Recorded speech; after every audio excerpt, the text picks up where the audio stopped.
Hello friends, welcome back to Anvesha channel. आज हम लोग पढ़ेंगे विवरणात्मक या वर्णनात्मक शोध विधि। ठीक है, देखिए विवरणात्मक को ही वर्णनात्मक शोध विधि कहा जाता है। ठीक है, और ये जो टॉपिक है ये हमारे सिलेबस में है। ठीक है, ये जो शोध अभिवृत्ति है, ठीक है, उसी के अंतर्गत वर्णनात्मक शोध विधि है। ठीक है, देखिए इसको इंग्लिश में डिस्क्रिप्टिव रिसर्च मेथड कहते हैं। ठीक है, आइए हम लोग पढ़ना स्टार्ट करते हैं। देखिए, वह अनुसंधान, ठीक है, वह अनुसंधान या शोध जिसमें वर्तमान स्थिति, ठीक है, जो प्रेजेंट टाइम है, ठीक है, वर्तमान स्थिति का वर्णन एवं विश्लेषण किया जाता है।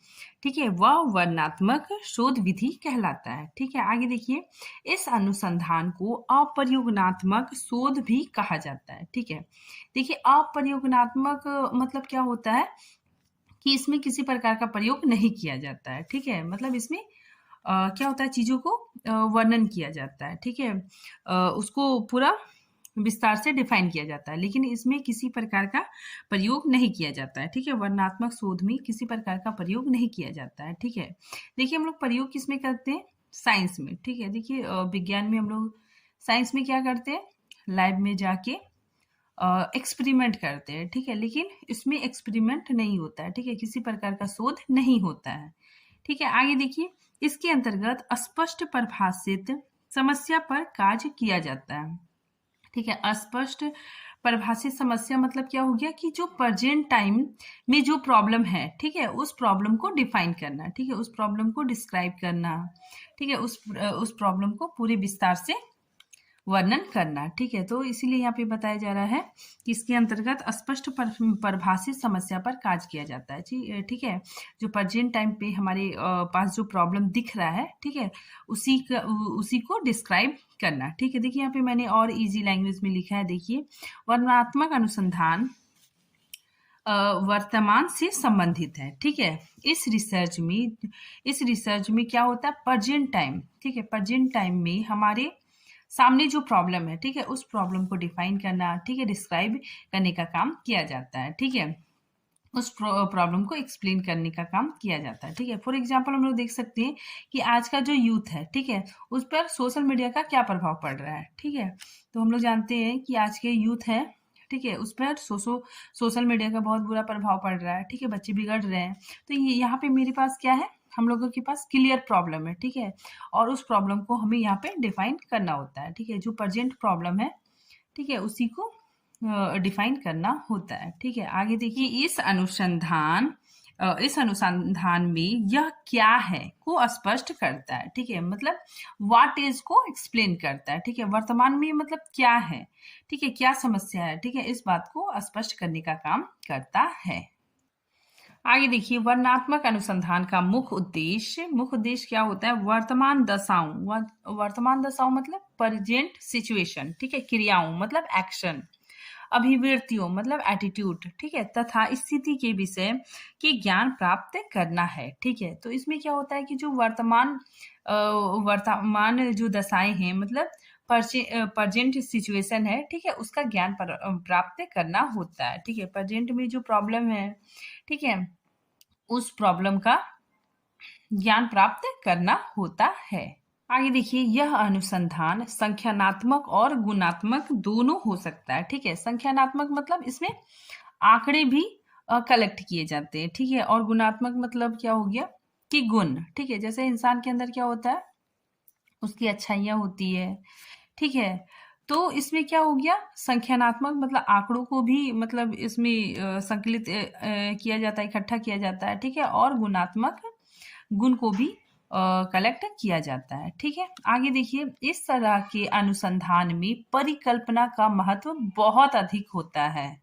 ठीक है, परिकल्पना मतलब क्या होता है कि जो आप मतलब सोचते हैं, ठीक है, मतलब आपके पास जो प्रॉब्लम है, ठीक है, उसके बारे में आप जो सोचते हैं वही क्या हो गया, परिकल्पना। ठीक है, इमेजिन करना। ठीक है, तो इसमें क्या होता है, वर्णनात्मक अनुसंधान में परिकल्पना का बहुत महत्व होता है। ठीक है, मतलब जो प्रॉब्लम आपके सामने है, ठीक है, देखिए यहाँ पे मैंने लिखा भी है कि परिकल्पना का मतलब क्या होता है कि जो प्रॉब्लम है, ठीक है, उसके बारे में शोधकर्ता क्या सोचता है, ठीक है, वही परिकल्पना होता है। ठीक है, और वर्णनात्मक शोध में परिकल्पना का बहुत अधिक महत्व होता है। ठीक है, मतलब जो समस्या है, ठीक है, उसके बारे में जो शोध करता है, ठीक है, वो क्या सोचता है, ठीक है, ये भी काफी इंपॉर्टेंट है। ठीक है, नेक्स्ट देखिए, वर्णनात्मक शोध में शोधकर्ता समस्या से संबंधित केवल तथ्यों का एकत्र नहीं करता। ठीक है, मतलब जो शोधकर्ता होता है वो केवल तथ्यों को एकत्र नहीं करता, ठीक है, बल्कि वह समस्या से संबंधित विभिन्न चरों में आपसी संबंध ढूंढने का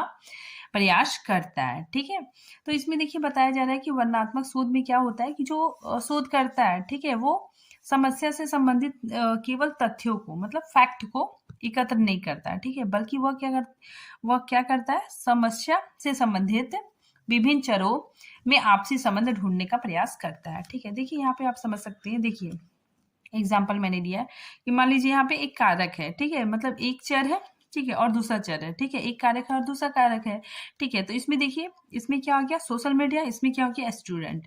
ठीक है, तो इन दोनों के बीच क्या संबंध है, ठीक है, दोनों के बीच क्या संबंध है, ये वर्णनात्मक शोध में ढूंढने का प्रयास किया जाता है। ठीक है, तो दोनों चरों के बीच क्या संबंध है, ठीक है, इसे ढूंढने का प्रयास किया जाता है।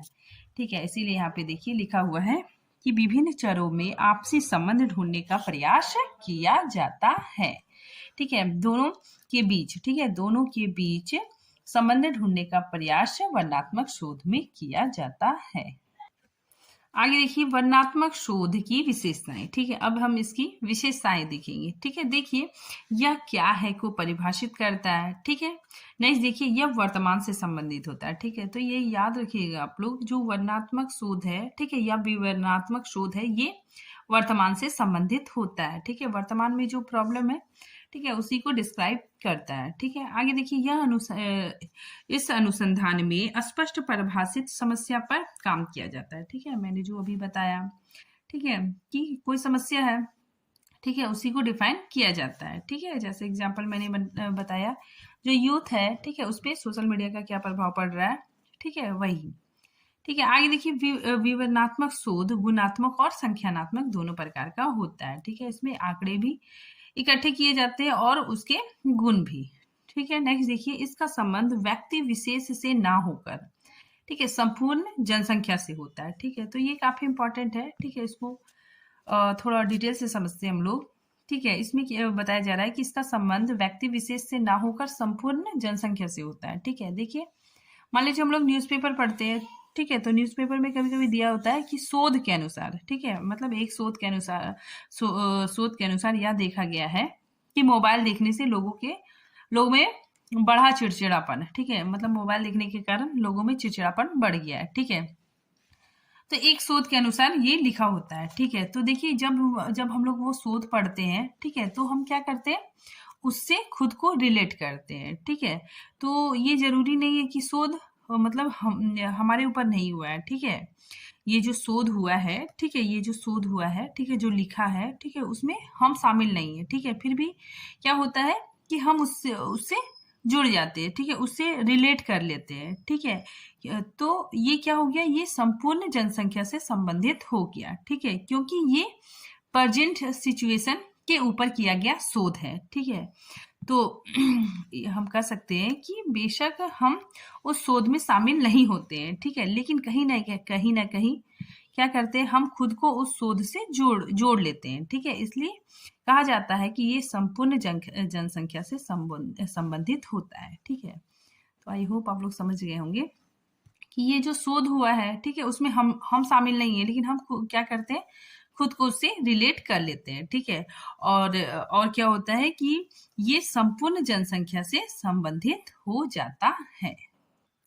नेक्स्ट देखिए इसका विशिष्ट उद्देश्य होता है। ठीक है, विशिष्ट उद्देश्य मतलब क्या हो गया, स्पेसिफिक पर्पस होता है। ठीक है, देखिए इसमें जो शोध होते हैं, ठीक है, तो वो उसका क्या होता है, विशिष्ट उद्देश्य होता है। ठीक है, मान लीजिए जो यूथ का हम लोग एग्जांपल लिए, ठीक है, कि यूथ पर सोशल मीडिया का क्या प्रभाव है, तो ये सिर्फ यूथ से हो गया। ठीक है, जो बूढ़े बुजुर्ग है, ठीक है, उसमें वो चीज लागू नहीं होगा। ठीक है, इसीलिए यहाँ बताया जा रहा है कि यह विशिष्ट उद्देश्य इसका विशिष्ट उद्देश्य होता है। ठीक है, आगे देखिए इस अनुसंधान में वैज्ञानिक नियम का प्रतिपादन नहीं होता है। ठीक है, तो इसमें साइंटिफिक रूल्स, ठीक है, और सिद्धांत नहीं बनते हैं। ठीक है, तो इस अनुसंधान से कोई मतलब वैज्ञानिक नियम या सिद्धांत नहीं बनाए जाते हैं।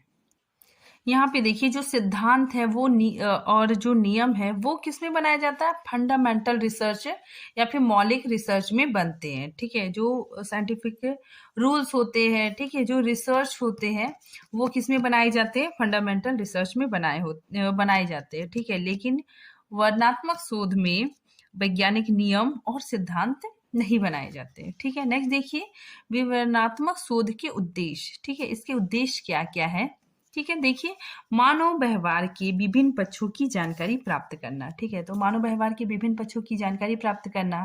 ठीक है, नेक्स्ट है किसी विशेष या घटना की स्थिति का शीघ्र अध्ययन करना। ठीक है, तो कोई घटना है या फिर कोई विषय है, ठीक है, उसको हम लोग क्या करते हैं, शीघ्र अध्ययन करते हैं। ठीक है, फिर देखिए वर्तमान परिस्थितियों को पहचान करना। ठीक है, वर्तमान परिस्थिति में क्या प्रॉब्लम चल रहा है, ठीक है, उसको पहचानने में ये मदद करता है। ठीक है, आगे देखिए वर्तमान स्थिति को स्पष्ट करना तथा नियोजन और परिवर्तन को पहचानने में सहायता करना। ठीक है, तो यहाँ पे क्या बताया जा रहा है कि वर्तमान स्थिति को स्पष्ट करना, वर्तमान में जो प्रॉब्लम है, ठीक है, उसको पहचानना। ठीक है, मतलब आगे आने वाली जो प्रॉब्लम है, ठीक है, चैलेंजेस है, ठीक है, उसको पहचानने में सहायक होता है। ठीक है, और उन चीजों को से अपने आने वाली पीढ़ी को भी प्रोटेक्ट किया जा सकता है। ठीक है, नेक्स्ट देखिए भावी अनुसंधान।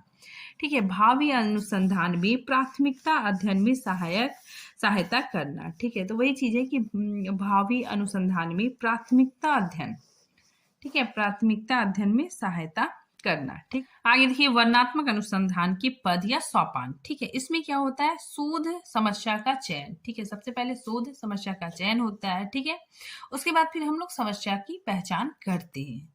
ठीक है, नेक्स्ट देखिए सार्थक साहित्य की खोज करना। ठीक है, फिर प्रतिनिधित्व परिदर्श का चयन करना। ठीक है, उसके बाद फिर वांछित सूचनाओं का संकलन करना, फिर क्या है सूचनाओं का विश्लेषण करना। ठीक है, और शोध का प्रतिवेदन। ठीक है, तो ये क्या है, वर्णनात्मक शोध के सोपान हैं। ठीक है, अब हम लोग देखते हैं वर्णनात्मक अनुसंधान के प्रकार। ठीक है, देखिए वान डैलेन द्वारा वर्गीकृत सबसे अच्छा माना जाता है। ठीक है, मतलब इनके द्वारा जो वर्गीकरण किया गया, ठीक है, वो सबसे बेस्ट माना जाता है। ठीक है, और इन्होंने 3 भागों में वर्गीकृत किया। ठीक है, 3 भागों में बांटा। ठीक है, कौन कौन देखिए, सर्वेक्षण अध्ययन, ठीक है, दूसरा अंतर संबंधों का अध्ययन, ठीक है, और तीसरा विकासनात्मक अध्ययन। ठीक है, सबसे पहले हम लोग पढ़ते हैं सर्वेक्षण अध्ययन।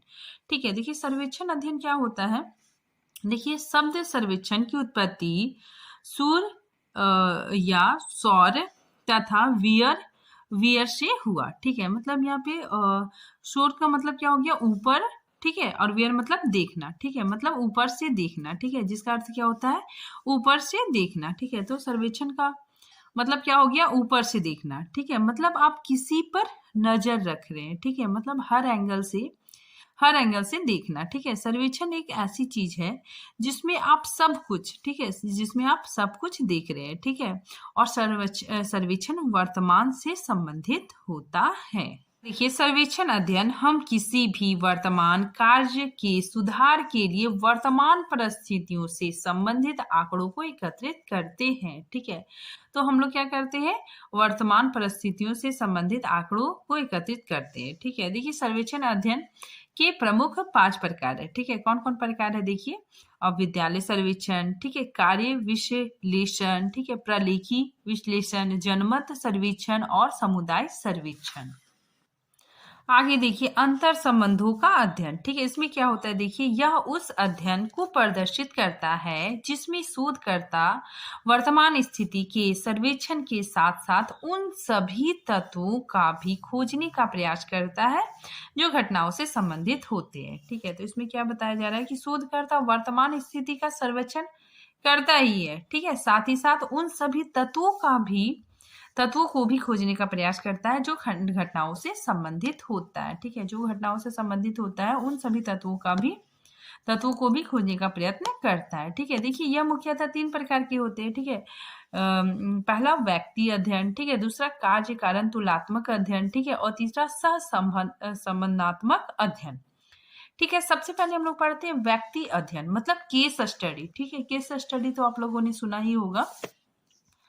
ठीक है, तो केस स्टडी क्या होता है, देखिए केस स्टडी में क्या होता है, एक व्यक्ति, ठीक है, समूह, घटना या समुदाय का गहन जांच किया जाता है। ठीक है, गहन जांच पड़ताल किया जाता है। ठीक है, देखिए इसको मैंने और इजी लैंग्वेज में लिखा है कि किसी पर्टिकुलर घटना का, ठीक है, या फिर किसी पर्टिकुलर व्यक्ति का, ठीक है, व्यक्तियों के समूह का, ठीक है, उसके बारे में गहन जांच पड़ताल, ठीक है, गहन जांच पड़ताल करना ही क्या कहलाता है, केस स्टडी कहलाता है। ठीक है, इसमें क्या होता है कि एक केस के अंदर, ठीक है, एक जो केस है, ठीक है, तो एक केस के अंदर पूरी तरह से फोकस किया जाता है। ठीक है, उसका गहन चिंतन किया जाता है। ठीक है, तो उसी को हम लोग केस स्टडी कहते हैं। ठीक है, आगे देखिए कार्य कारण तुलनात्मक अध्ययन। ठीक है, इसमें क्या होता है, देखिए यह विधि कार्य कारण संबंधों के आधार पर कार्य करती है। ठीक है, तो इसमें क्या होता है, कार्य कारण होता है। ठीक है, देखिए कार्य कारण संबंधों के आधार पर कार्य करती है। ठीक है, जिसका यह मानना है कि किसी ना किसी घटना का कोई कारण अवश्य होता है। ठीक है, देखिए कोई भी घटना घटता है, ठीक है, तो उसमें कोई ना कोई उसका कारण होता है। ठीक है, और उस कारणों का ज्ञान प्राप्त करना ही कार्य कारण तुलनात्मक अध्ययन है। ठीक है, देखिए इसमें घटना घटित होने के निष्कर्षों के आधार पर विश्लेषणात्मक व तुलनात्मक विधि से कारणों को ज्ञात किया जाता है। ठीक है, मतलब कोई घटना घटी, ठीक है, उसका विश्लेषण और तुलनात्मक विश्लेषण किया जाएगा। ठीक है, और कारणों को ज्ञात किया जाता है। यहाँ भी देखिए कार्य कारण तुलनात्मक अध्ययन। ठीक है, इसमें देखिए जो कार्य है, ठीक है, मान लीजिए अपराधी प्रवृत्ति हो रही है। ठीक है, मतलब कोई किशोर अपराधी प्रवृत्ति में जा रहा है। ठीक है, ये कार्य हो रहा है। ठीक है, लेकिन क्यों जा रहा है, ठीक है, इसका कारण, ठीक है, क्या कारण है कि ऐसा काम हो रहा है। ठीक है, तो कार्य मेरा यही हो गया कि किशोर क्या हो रहा है कि अपराधी प्रवृत्ति में जा रहे हैं। ठीक है, और कारण मतलब उसका कारण क्या है कि वो ऐसी प्रवृत्ति की ओर अग्रसर हो रहे हैं। ठीक है, तो ये कार्य कारण तुलनात्मक अध्ययन में कार्य कारण का पता किया जाता है। आगे देखिए सहसंबंधात्मक अध्ययन। ठीक है, इसमें क्या होता है, देखिए इसमें दो या दो से अधिक चरों, ठीक है, घटनाओं या वस्तुओं के पारस्परिक संबंधों का अध्ययन किया जाता है। ठीक है, सहसंबंध अध्ययन मुख्यतः, देखिए ये मुख्यतः 3 प्रकार के होते हैं। ठीक है, घनात्मक, ऋणात्मक और शून्य सह संबंध। ठीक है, देखिए सह संबंध इसका नाम से ही पता चल रहा है कि इसमें क्या होता है, एक दूसरे के बीच संबंध बताया जाता है। ठीक है, जो मैंने एग्जांपल बताया कि इधर क्या है, सोशल मीडिया है, ठीक है, इधर स्टूडेंट है, ठीक है, इन दोनों के बीच संबंध बताया जा रहा है। ठीक है, तो इसमें भी वही है कि दो चरों, ठीक है, दो या दो से अधिक चरों, घटनाओं, ठीक है, कोई घटना, वस्तुओं के पारस्परिक, ठीक है, इन दोनों के बीच के संबंध का अध्ययन किया जाता है। ठीक है, नेक्स्ट देखिए विकासात्मक अध्ययन। ठीक है, यहाँ पे क्या होता है, देखिए विकासात्मक अध्ययन में न केवल वर्तमान परिस्थितियों का अध्ययन किया जाता है, ठीक है, बल्कि उसमें समय के साथ होने वाले परिवर्तनों का भी अध्ययन किया जाता है। ठीक है, तो इसमें वर्तमान परिस्थिति का तो अध्ययन किया ही जाता है। ठीक है, उसके साथ ही क्या होता है कि समय के साथ, ठीक है, समय के साथ होने वाले परिवर्तन का भी अध्ययन किया जाता है। ठीक है, मतलब समय के साथ सब कुछ चेंज भी होने लगता है। ठीक है, तो समय के साथ जो परिवर्तन हो रहा है, ठीक है, उसका अध्ययन किया जाता है। ठीक है, और यह मुख्यतः 3 प्रकार के होते हैं। ठीक है, पहला अनुदेय अध्ययन। ठीक है, इसमें क्या होता है, देखिए इसमें बच्चों के विकास का अध्ययन समय अंतराल पर किया जाता है। ठीक है, तो इसमें बच्चों के विकास का अध्ययन समय अंतराल, ठीक है, पर किया जाता है। ठीक है, कैसे, देखिए एक एग्जाम्पल हम लोग देखते हैं कि मान लीजिए कोई स्कूल या फिर क्लास में बच्चों का शैक्षिक विकास किस प्रकार हो रहा है, ठीक है, उसका समय समय पर अध्ययन करते हैं। ठीक है, मान लीजिए कि हम किसी शैक्षिक सत्र में, ठीक है, हम शुरू में गए, ठीक है, और हमने बच्चों का अध्ययन किया, ठीक है, और पाया कि छात्र बेहतर तरीके से नहीं सीख पा रहे हैं। ठीक है, लेकिन 2-4 महीने बाद हम फिर से जाते हैं। ठीक है, तो 2-4 महीने बाद फिर से हम क्या करते हैं, जाते हैं, ठीक है, और फिर से उनका अध्ययन करते हैं, ठीक है, उनका परीक्षण करते हैं, ठीक है। तो उसमें हम क्या देखते हैं कि हमें बदलाव देखने को मिलता है, ठीक है, कि पहले की तुलना में, ठीक है, पहले की तुलना में बच्चे जल्दी सीख रहे हैं, ठीक है। तो क्या होता है कि हमको मतलब आपको क्या होता है, उसमें कुछ ना कुछ चेंजेस देखने को मिलता है, ठीक है, उसमें शैक्षिक विकास हुआ, ठीक है। तो बच्चों में क्या हुआ, शैक्षिक विकास हुआ, ठीक है। इस प्रकार से अनुदेश अध्ययन कहा जाता है, ठीक है। इस प्रकार के अध्ययन को ही अनुदेह अध्ययन कहा जाता है, ठीक है। नेक्स्ट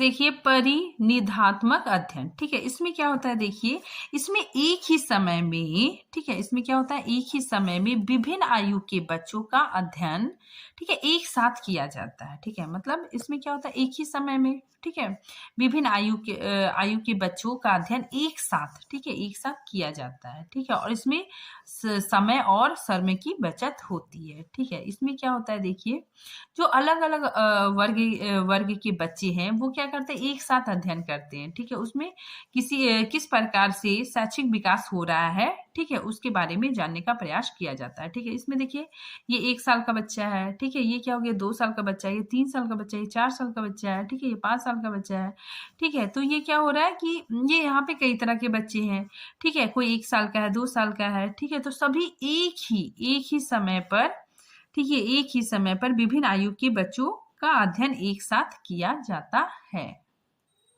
नेक्स्ट देखिए उपनति अध्ययन, ठीक है। इसमें क्या होता है, देखिए इसमें किसी विशिष्ट जनसंख्या से संबंधित आंकड़ों को एकत्र किया जाता है, ठीक है, तथा उसका वर्णन किया जाता है, ठीक है। तो इसमें क्या होता है कि विशिष्ट जनसंख्या से संबंधित आंकड़ों को एकत्र किया जाता है, ठीक है, और उसका वर्णन किया जाता है, ठीक है। तो आज ये टॉपिक यहाँ पे खत्म होता है, ठीक है। मिलते हैं नए टॉपिक के साथ, ठीक है। अगर आपका कोई प्रश्न है तो आप कमेंट बॉक्स में कर सकते हैं, ठीक है। हम मिलते हैं नए टॉपिक के साथ, तब तक के लिए थैंक यू।